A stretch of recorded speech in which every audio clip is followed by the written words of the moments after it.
আজকে কথা হবে ভিভো Y21D নিয়ে। রিসেন্টলি এই ফোন নিয়ে বড় বড় ইউটিউবাররা এত ভালো কথা বলেছে যে আমার কিছুই বলার নেই। সেজন্য আজ ভাবলাম আমারও কিছু বলা উচিত। আর আমি ঠিক বলছি না বড় বড় ইউটিউবাররা ঠিক বলতেছে তা আপনারাই বিচার করবেন। যদি আমায় ঠিক মনে হয় তবে সাবস্ক্রাইব করে পাশে থাকবেন, আর ভুল মনে হলে আই এম সরি।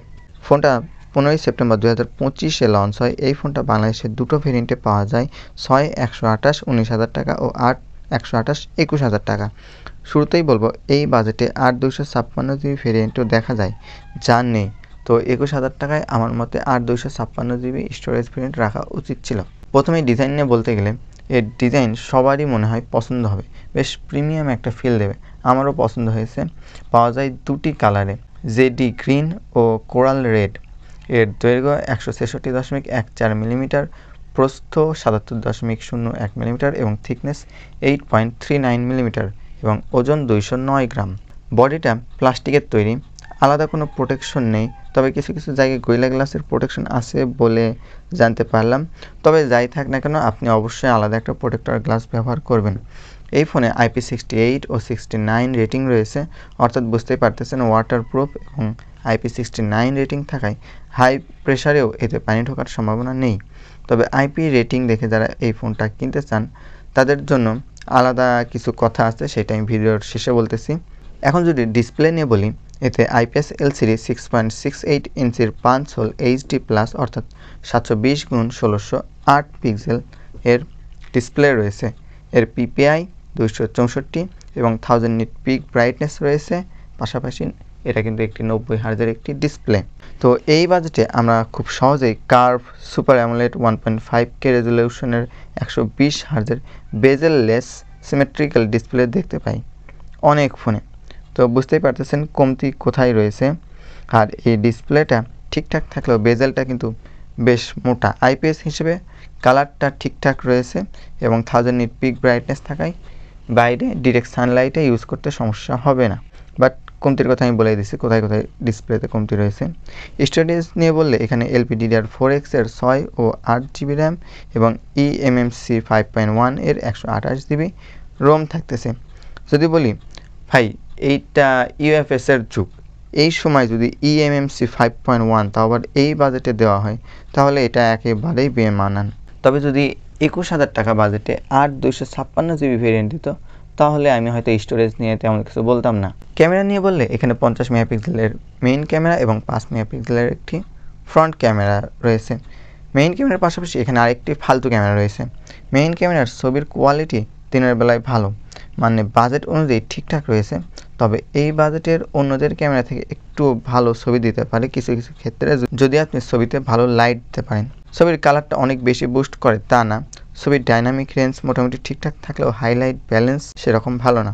সাদা কোনো কিছুর ছবি হাইলাইটে তুলতে গেলে সেটাকে অনেক সময় ঝলসে ফেলে দেবে। রাতের বেলায় তোলা ছবিতে নয়েজ ও গ্রেন চলে আসে অনেকটাই। নাইট মোড দিয়ে তুলে স্টাডি হাতে তুলতে হবে, তখন নয়েজ কিছুটা কাট করলেও ডিটেইল কিন্তু কম থাকবে। বেশি লাইট দিতে পারলে কাজে লাগানোর মতো ছবি পাবেন রাতের বেলায়, তবে ছবির শার্পনেস রাতের বেলায় ছবির মাঝের দিকেই বেশি থাকে।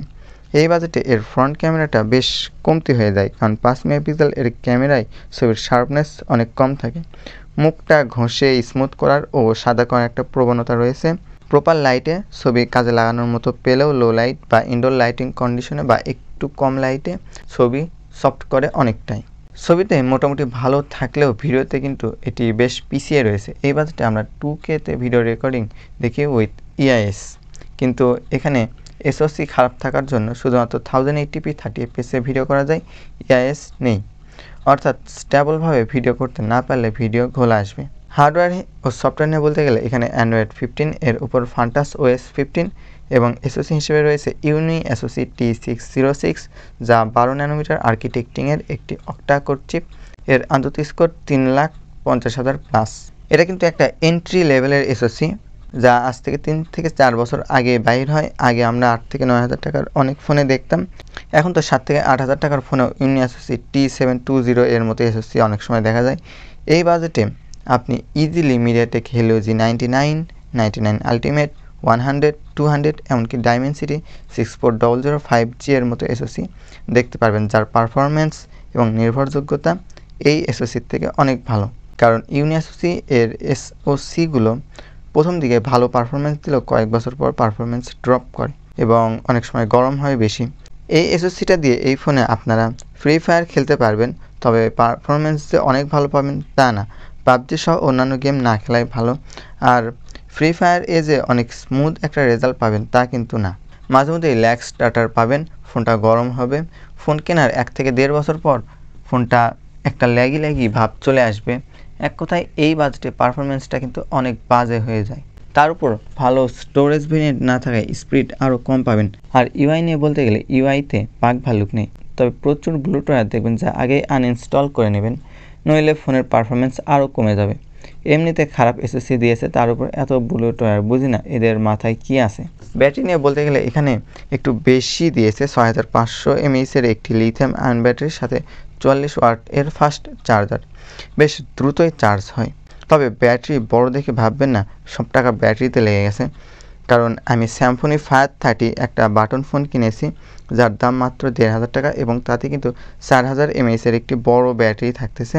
তাহলে যদি আপনারা ফোনের দাম বাদ দিয়ে ব্যাটারির দাম হিসাব করেন তাহলে নিজেরাই ভেবে দেখেন 4000 mAh-এর একটি ব্যাটারির দাম এখানে কত হচ্ছে। সেক্ষেত্রে এই স্মার্টফোনের ব্যাটারির দামটা আমার মনে হয় না যে 1 থেকে 1500 টাকার বেশি হবে। আশা করি আমি বোঝাতে পেরেছি। সেন্সরের কথা বলতে এটা একটি 4G ফোন যাতে দুটো সিম ও একটি এইচডি কার্ড সাপোর্ট করে, যা সর্বোচ্চ 2 টেরাবাইট পর্যন্ত। এতে WiFi 5, Bluetooth 5.2, GPS, light sensor, proximity, accelerometer, compass, gyroscope ও সাইড মাউন্টেড ফিঙ্গারপ্রিন্ট রয়েছে। এই বাজেটে কিন্তু আন্ডার ডিসপ্লে ফিঙ্গারপ্রিন্ট সেন্সর পাওয়া যায়। এখানে আইপিএস ডিসপ্লে থাকার জন্যই কিন্তু আন্ডার ডিসপ্লে ফিঙ্গারপ্রিন্ট সেন্সর এরা দিতে পারেনি, তো এই জায়গায় আবার কমতি হয়ে গেল। আর কানেক্টিভিটিতে কিন্তু কোনো সমস্যা নেই। তো এই ছিল এই ফোন সম্পর্কে বিস্তারিত। এর ভালো দিক বলতে শুধুমাত্র আইপি রেটিং ও বড় ব্যাটারি ও চার্জারই রয়েছে।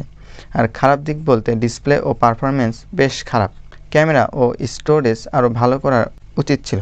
অনেক বড় ইউটিউবাররা এই ফোন তাদের জন্য রিকমেন্ড করেছে যারা রাফ অ্যান্ড টাফ ইউজার এবং IP69 রেটিং লাগবে, অর্থাৎ আন্ডার ওয়াটার ফটোগ্রাফি করবেন তাদের জন্য। আমিও তাদেরকে এই ফোনটা রিকমেন্ড করব। তবে এখানে কিছু কথা রয়েছে যা আমি আগে বলছিলাম। IP68 ও 69 নিয়ে যারা সেরকম কিছু যায় না তাদেরকে বলবো, যে কোনো ফোনে IP68 বা 69 রেটিং যাই থাকুক না কেন এগুলো কিন্তু কয়েক বছর পর নষ্ট হয়ে যায়। আর এই ফোনের যে প্রাইস, এই ফোন মধ্যবিত্ত বা নিম্ন মধ্যবিত্ত পরিবারের লোকেরাই বেশি কিনবে তাদের কষ্টের টাকা দিয়ে। তো তারা কিন্তু 1 থেকে 2 বছর ফোন ইউজ করে না, অনেকেই 5 থেকে 6 বছর ফোন ইউজ করে। সেক্ষেত্রে শুধুমাত্র আইপি রেটিং দেখে ফোন কেনাটা আমার কাছে যুক্তিযুক্ত নয়। আর পারফরমেন্স ভালো ডিসপ্লের জন্য এই ফোনটাকে আমি কারোর জন্যই রিকমেন্ড করতে পারতেছি না। এর জন্য ভিভোর কাছে আমি দুঃখিত। তো এই ছিল আজকের ভিডিওটি ভালো লাগলে লাইক করেন, কমেন্ট করেন, শেয়ার করেন। কোনো বিষয়ে প্রশ্ন থাকলে আমাদেরকে কমেন্টে জিজ্ঞাসা করেন। আর আমাদের কিন্তু সাবস্ক্রাইবার 500 হতে চলেছে, আপনারা প্লিজ দ্রুত সাবস্ক্রাইব করেন এবং আমাদের সাবস্ক্রাইবার যেন দ্রুত 1000 হয়ে যায়, আপনারা এতে সাহায্য করেন।